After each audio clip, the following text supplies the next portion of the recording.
오늘은 어린이 주일입니다. 부모에게 있어서 자녀는 어떤 존재일까요? 시편 127편 3절에 보면 보라, 자식들은 여호와의 기업이요 태의 열매는 그의 상급이로다 그랬어요. 우리가 잘못 알고 있는 것이 자녀는 내 것이라고 생각해요. 내 소유물이라고 생각해요. 그래서 내 마음대로 해도 된다고 생각해요. 성경은 그렇지 않아요. 자식은 여호와의 기업이라고 했어요. 내 기업이 아니고 하나님의 기업이에요. 하나님 재물이에요.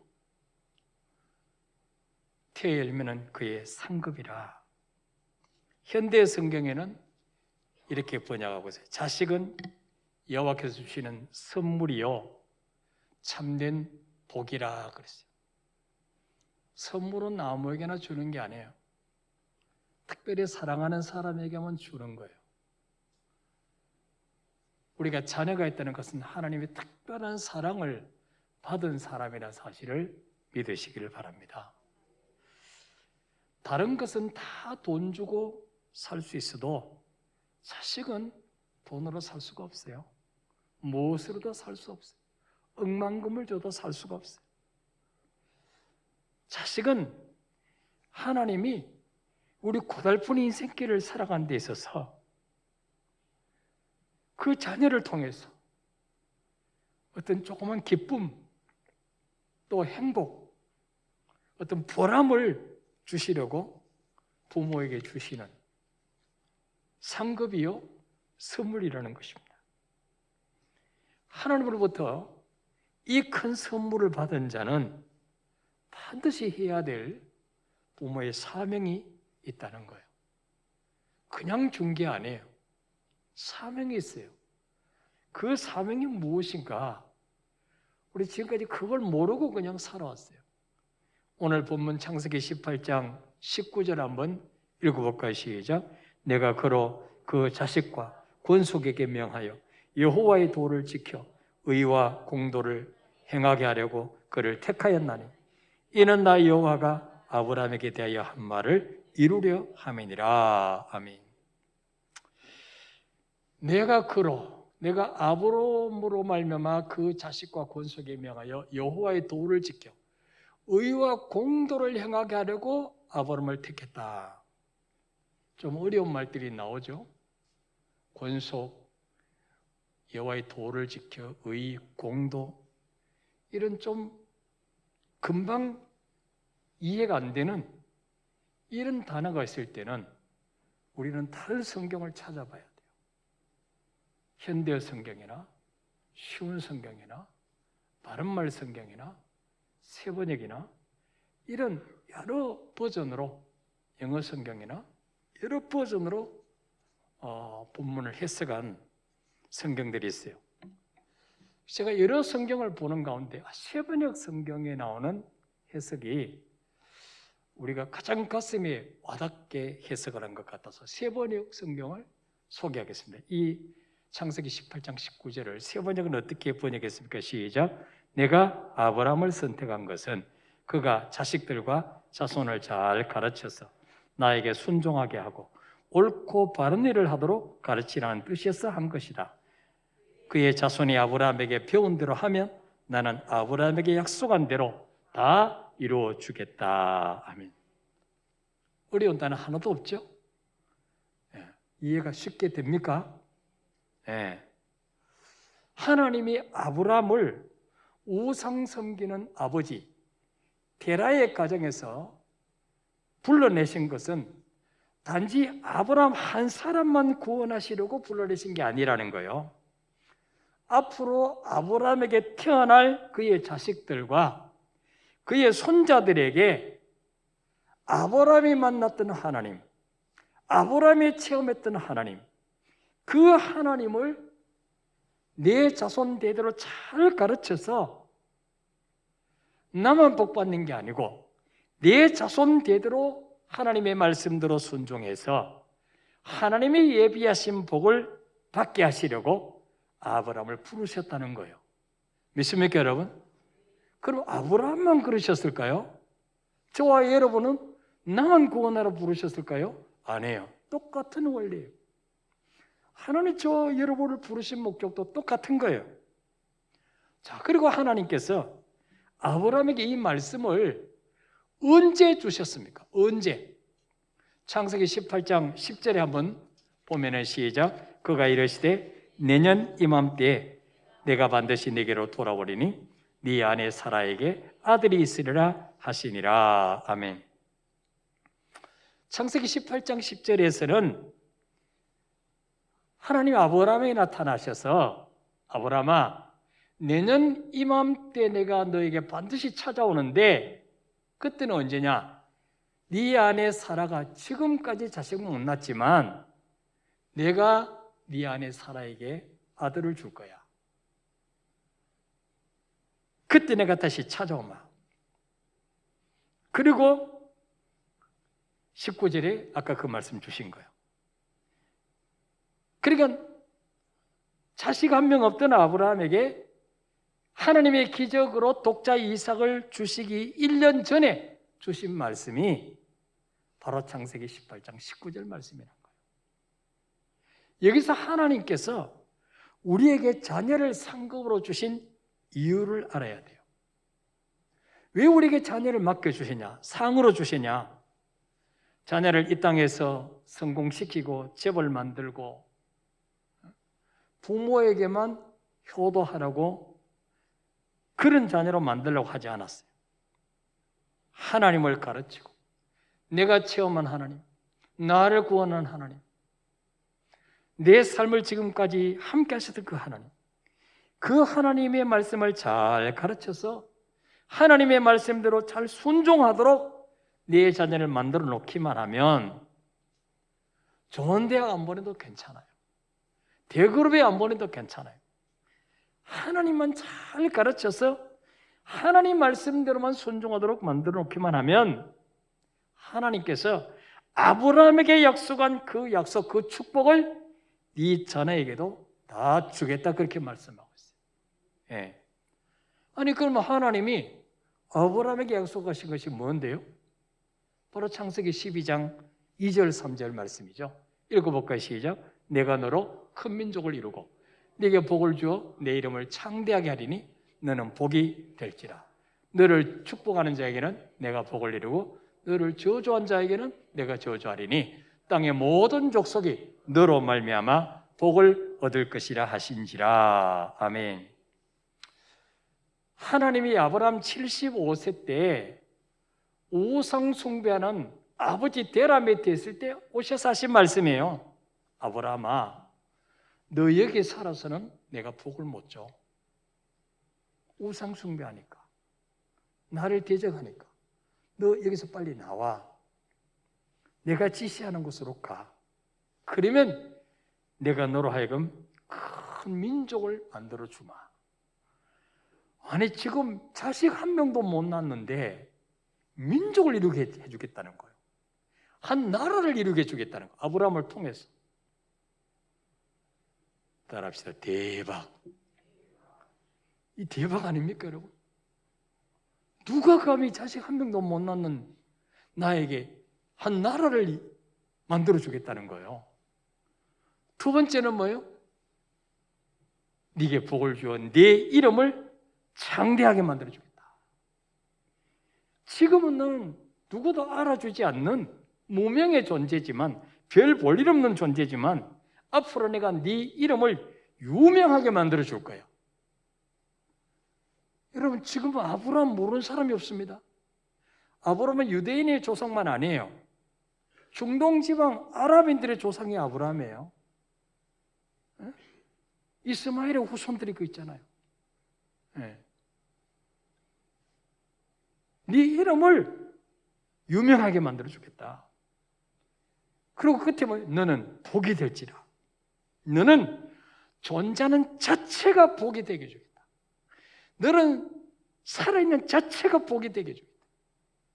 이거 얼마나 파격적인 축복이에요? 응? 그 다음에 네 번째로 뭐예요? 너를 축복한 자 내가 복을 내리고 너를 저주한 자 내가 저주하겠다. 아브라함이 아니 하나님 이 나이에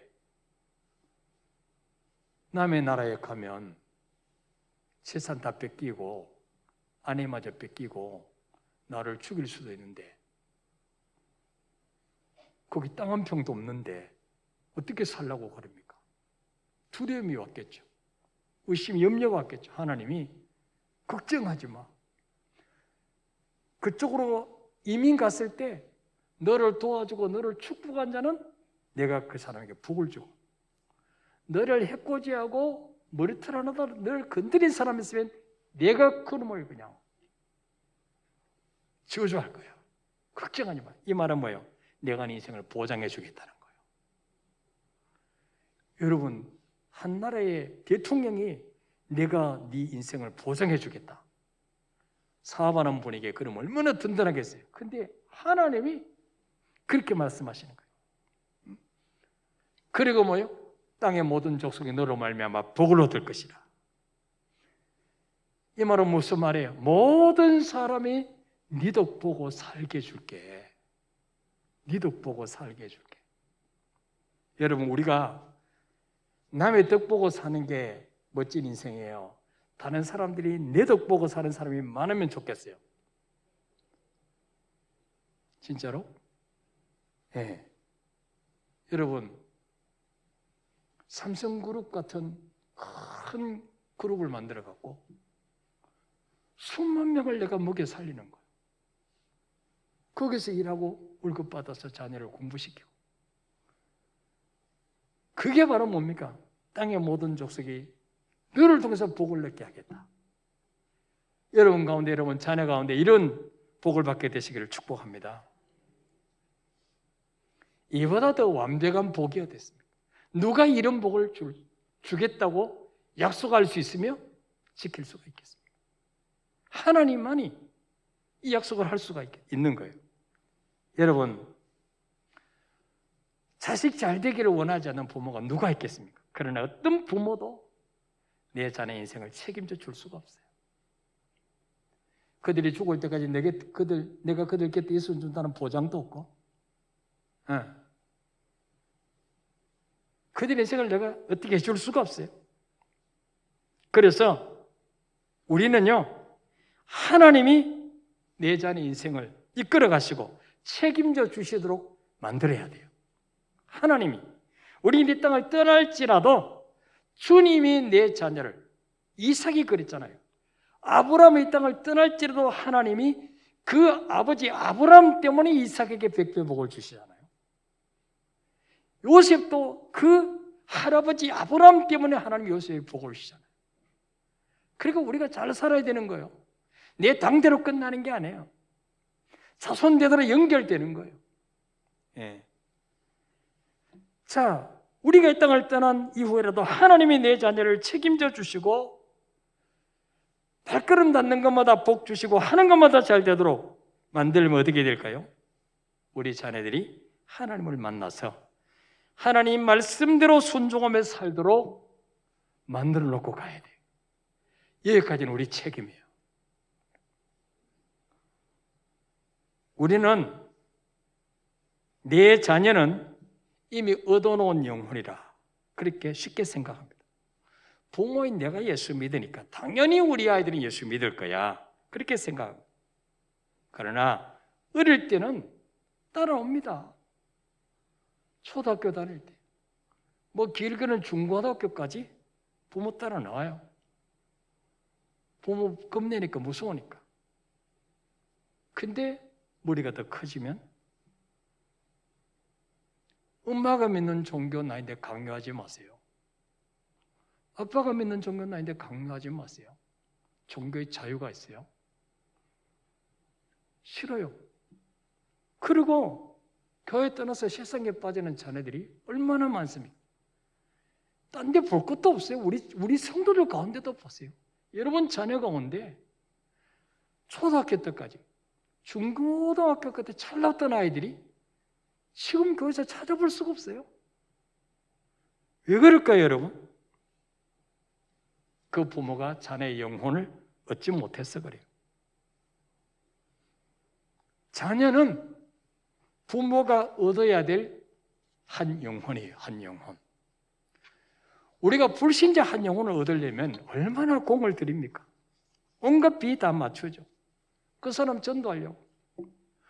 그 사람 힘들 때 가서 마음을 알아주고 고민을 들어주고 공감해주고 정말 힘들었겠다 자기 막 이러면서 밥도 사주고 말이죠. 위로해주고 자주 또 대접도 해주고 선물도 사주고 이러잖아요. 때로는 참 눈에 거슬리는 일을 말을 하고 때로는 참 잘못이 눈에 보여도 오래 참아줍니다. 잘못한 것을 지적하거나 책망하지 않죠. 왜? 그 사람 마음 다치면 안 되니까. 마음문 닫아버리면 안 되니까. 어떻게 한지 마음문을 열어서 좋은 관계를 가져야 그게 복음이 들어가니까. 예. 그리고 얼마나 또 그 영혼 예수 믿게 해달라고 눈물로 기도합니까? 예. 그런데 여러분, 내 자녀의 영혼을 얻기 위해서 그렇게 애써 보셨나요? 정말 그 아이들 마음 다칠까 싶어서 하고 싶은 말도 참고 야단치고 싶은 것도 참고 그렇게 정말 그 불신자 한 영혼 내가 태신자처럼 그렇게 해보셨습니까, 여러분?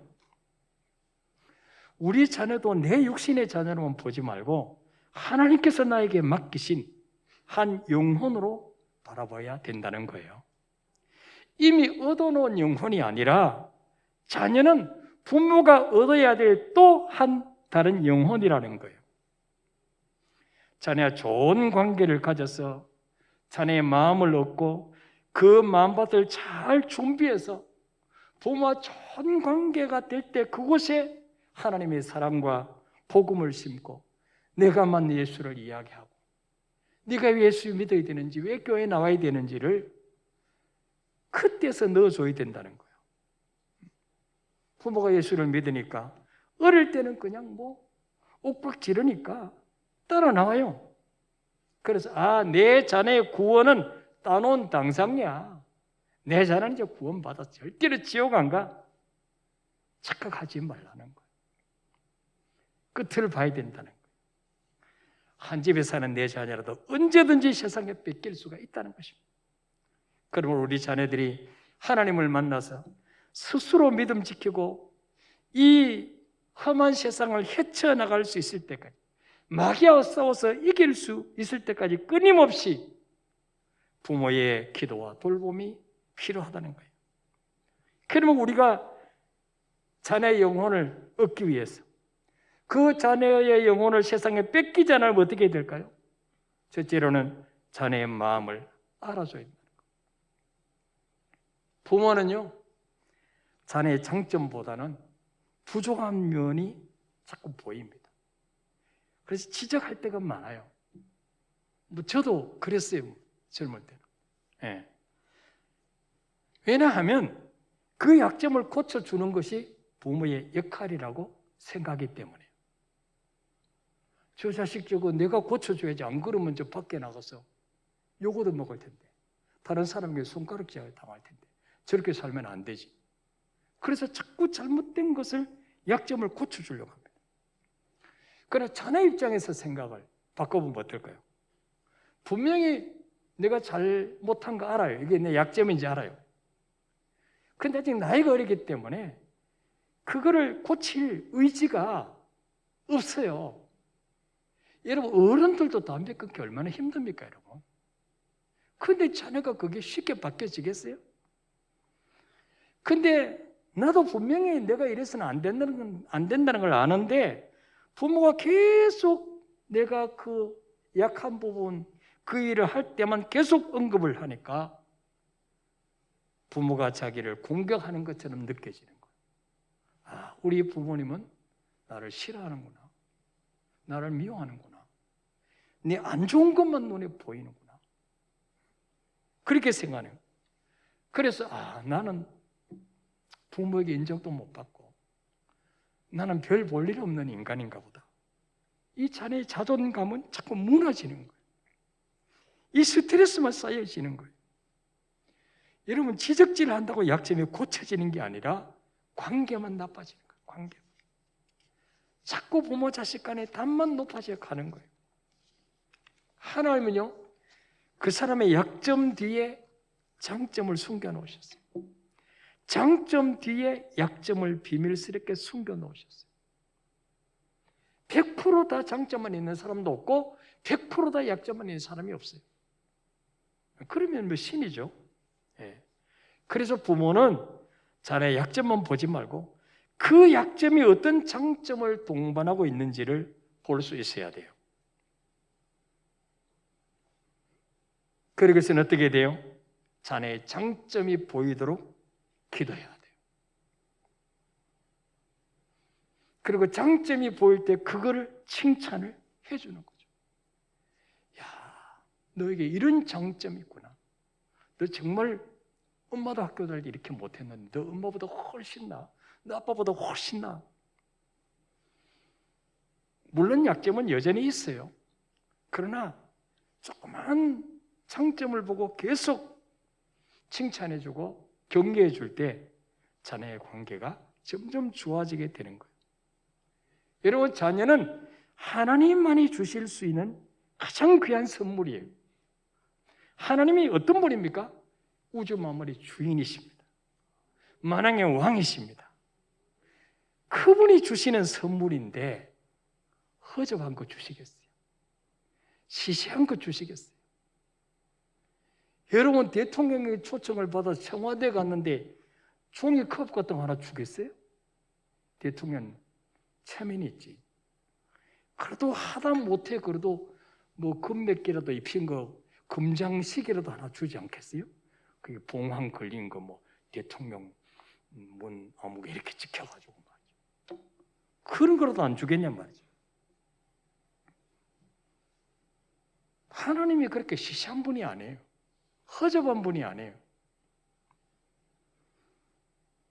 하나님은요, 여러분 각자의 가정에 꼭 맞는 맞춤형 자녀, 그동안 엑설런트한 자녀를 주신 줄 믿으시길 바랍니다.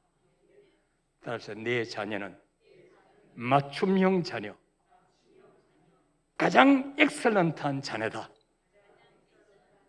믿습니까, 여러분? 아이고, 목사님, 우리 애 몰라서 그렇지. 3일만 데리고 있어 보세요. 열 터져요. 아직 진가가 나타나지 않아서 그렇습니다. 아직 여러분의 눈이 어두워져서 그래요. 사울처럼 눈의 비늘이 부서지면 보이는 거예요. 그럼 하나님께서는 우리 자녀에 대해서 어떻게 생각하실까요? 예레미야 1장 5절 읽어볼까요? 시작. 내가 너를 모태에 짓기 전에 너를 알았고 네가 뼈에서 나오기 전에 너를 성별하였고 너를 여러 나라의 선지자로 세웠노라 하시기로. 아멘. 이 말씀은 하나님이 예레미야 선지자에게 하신 말씀이지만 저와 여러분에게, 우리 자녀에게 하신 말씀도 되는 거예요. 내가 너를 모태에 짓기 전에 이미 너를 알았다. 전능자시니까. 그리고 네가 배에서 나오기 전에 이미 너는 내 것으로 성별했다. 내가 네 자녀를 어느 나라에 누구 집에 보낼지, 북한에 보낼까, 아프리카에 보낼까, 불신자 집에 보낼까, 누구 집에 보낼까 하시다가 하나님이 보실 때 우리 가정에 꼭 맞기 때문에 내 집에 보내셨다는 거예요. 믿습니까, 여러분? 그리고 뭐요? 예레미야에게 너를 여러 나라의 선지자로 세웠노라. 하나님은 예레미야가 태어나기도 전에 거룩하게 구별해서 이 땅의 사명자로 세우셨다는 거예요. 그러므로 자녀는 그 작은 생명이 태어나기도 전에 이미 하나님의 사명을 받은 자이고 하나님께서 하나님의 사명을 이루어 드릴 자로 우리 가정에 보내셨다는 거예요. 그래서 함부로 학대하면 돼야 안 돼요? 안 되는 거예요. 내 소유물이 아니에요. 여러분, 인간이 그 지우개 하나 만드는 것도 그 지우개 얼마예요? 요즘 뭐 100원, 200원 하나요? 그거 사람이 지우개나 만들어도 글씨를 연필로 쓰다가 잘못되면 이거 좀 지우고 없던 걸로 하고 다시 좀 쓰고 싶은데 어떻게 하면 이게 지워질까? 나름대로 얼마나 연구를 했겠어요. 이 재료도 써보고 저 재료도 써보고, 그죠? 그래서 지우개 만든 거예요. 인간이 지우개 하나를 만들어도 만든 목적과 쓰임새가 있는데 어찌 하나님께서 천하보다 귀한 사람을 창조하시면서 그냥 아무렇게나 그냥 주무시다 이래서 주물럭주물럭 만들어 갖고 보냈을까요? 아니라는 거죠. 다 이유가 있고 그 자녀를 향한 하나님의 소원이 있기 때문에 만들어서 여러분 가정에 보내셨다는 거예요. 그러므로 하나님의 눈으로 자녀를 바라보시기를 바랍니다. 그리고 자녀의 영혼을 얻기 위해서는 자녀의 마음을 공감을 해주세요. 공감. 때로는 자녀의 주장이 또 내 생각과 다르고 말도 안 되는 억지를 부릴지라도 너는 아직 어려서 몰라. 너도 엄마 아빠 나이 돼봐. 이렇게 억누를 것이 아니라 내 자녀의 입장에서 한번 이해하려고 노력해 보시라는 거예요. 네. 내 자식이 아니라 내가 전도해야 될 형제다. 내가 전도해야 될 자매다. 이렇게 생각하면 무조건 윽박지르겠어요? 아니죠. 그 사람 입장에서 생각하겠죠. 학교 갔다 오면 공부하느라고 수고 많았지 격려해주고, 시험 앞두고 스트레스 받을 때 야, 공부가 다가 아니야. 성적 그거 1등 안 해도 돼. 좋은 대학 나오고 반드시 성공하는 거 아니야. 하나님이 복을 주시다. 하나님. 그리고 뭐예요? 관심을 가져주고, 시험 앞두고 있으면 늦게까지 옆에서 간식도 과일도 깎아주고, 음식도 평소보다는 좀 기름진 걸, 영양가 있는 걸 해주고, 아, 우리 엄마가 우리 아빠가 나를 사랑하는구나, 이게 느껴지도록. 아니, 날로 먹으려고 그러면 되겠어요? 날로 먹으려고 그러면. 전혀 투자하지 않고 훌륭한 인물을 키우려고 하면 되겠습니까? 예. 저희 두 아들 동산고등학교 다닐 때 안산에 시험 기간이나 시험 치기 전에 꼭 그 안산까지 1시간 차 몰고 가서 지금 시간 안에 시험 끝나고 데리고 나와서 그 가난할 때인데 돼지갈비 집에 가가지고 돼지갈비 사주고, 1인분 먹고 모자라면 2인분 먹어. 그러면 2인분 먹어도 돼요? 그럴 때요. 그런데 이제 그런 것들이 뭐예요? 이 부모와 자녀가의 좋은 관계를 형성시키는 거예요. 그래서 이따가 2주 만에 한 번씩 오면 제 집사람 무조건 자라 그래요. 쉬어라. 학교에서 공부했으니까 공부하지 말고 쉬어라고. 쉬어라 그래도 자기들이 해야 될 게 있기 때문에 하는 거예요. 하라 한다고 하는 게 아니에요. 예. 여러분, 우리가 자녀의 영혼을 얻으려면요, 자녀의 눈높이로 낮아져야 돼요. 자존심 내려놔야 돼요. 예수님도 나 같은 죄인을 구원하시려고 인간의 몸을 입으시고 창조주신 그분이 피조물이 되어서 나하고 눈높이를 맞추시려고 이 땅에 오셨잖아요. 그리고 우리의 언어를 사용하시고 종의 형체로 자신을 낮추셔서 우리를 어느 만큼 섬기시느냐? 목숨까지 주실 만큼 섬기신단 말이에요. 우리가 자식의 영혼을 얻기 위해서는 무슨 희생을 마다하겠습니까? 근데 우리는 자녀를 대할 때 내 소유물인 것처럼 때로는 감정 폭발을 차례들에게 쏟아내고 내 마음에 들지 않으면 태신자에게는 그렇게 못하는데 내 자녀에게는 그렇게 할 때가 얼마나 많아요. 애들 마음문이 자꾸 닫히는 거예요.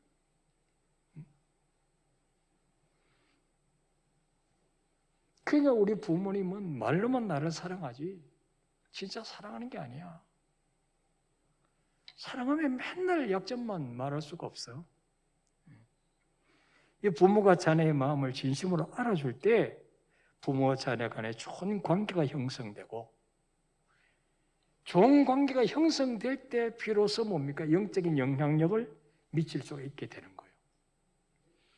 그때 왜 예수 믿어야 되는지, 엄마 아빠가 예수 믿고 어떤 복을 받았는지, 우리 가정이 지금까지 하나님의 은혜로 어떻게 이만큼 살아왔는지 이런 것들을 조곤조곤 이야기하면 그 자리에 다 알아듣게 되는 거예요.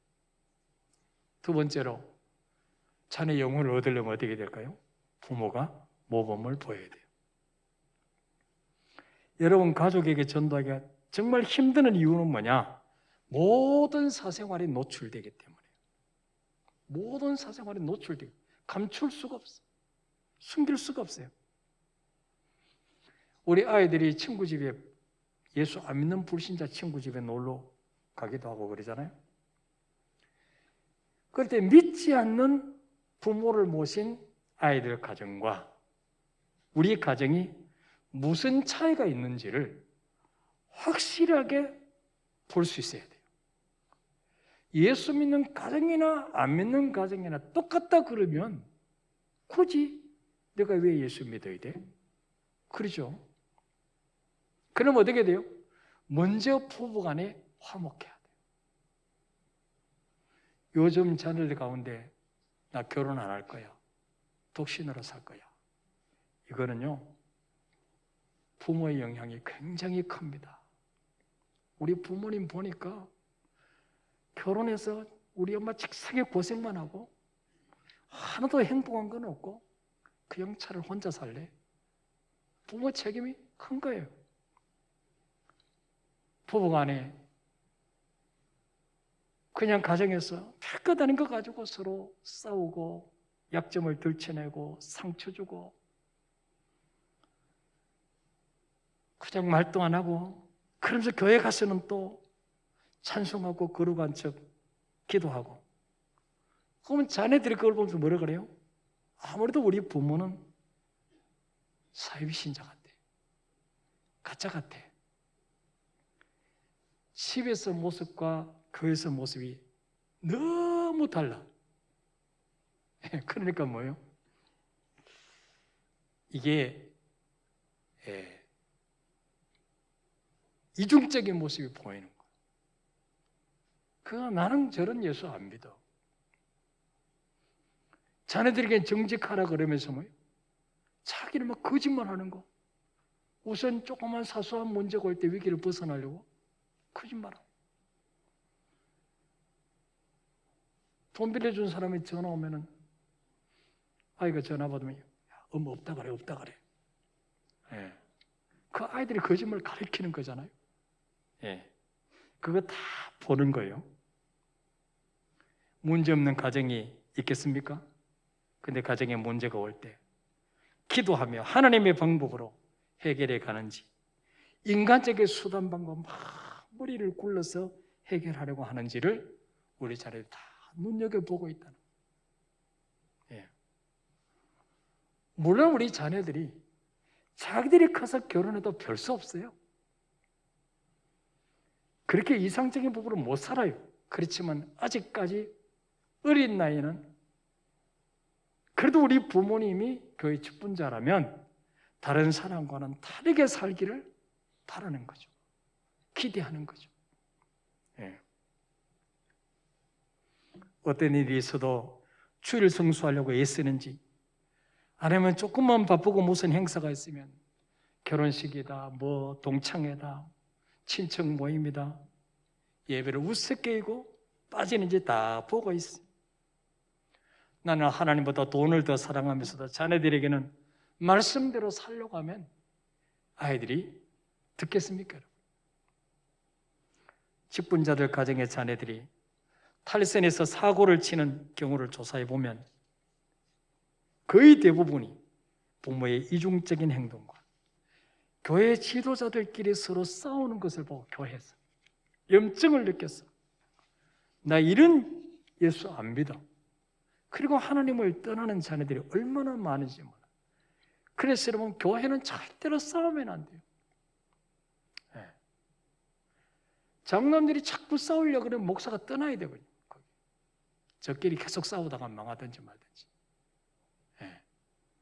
그 교회는 성령님도 떠나시는 거예요. 우리나라 교회가 얼마나 그런 잘못된 것을 우리 자녀들에게 보여줬습니까? 우리 부모의 삶이 얼마나 중요한지 모릅니다. 여러분 자녀로서 무슨 기도를 하십니까? 고3 때는 좋은 대학 합격에 대해 기도합니다. 그리고 졸업하면 연봉 좋은 직장에 취직하게 될 기도합니다. 그 직장이 주일 성수하기 좋은 직장인가? 그거 전혀 고려하지 않습니다.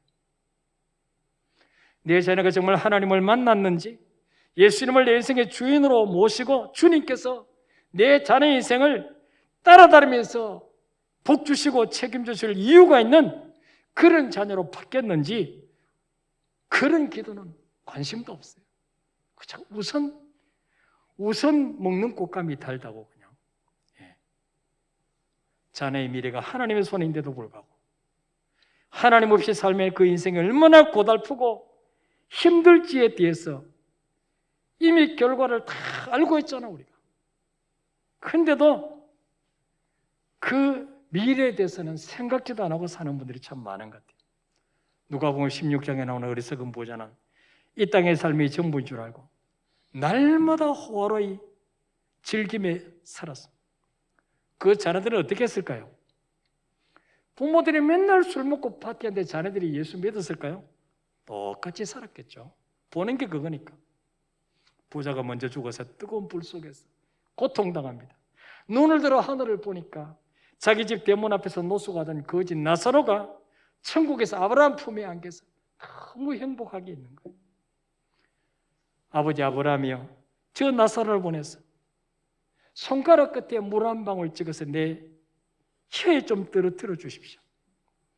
그러면 그래도 좀 살겠습니다. 거절당하죠.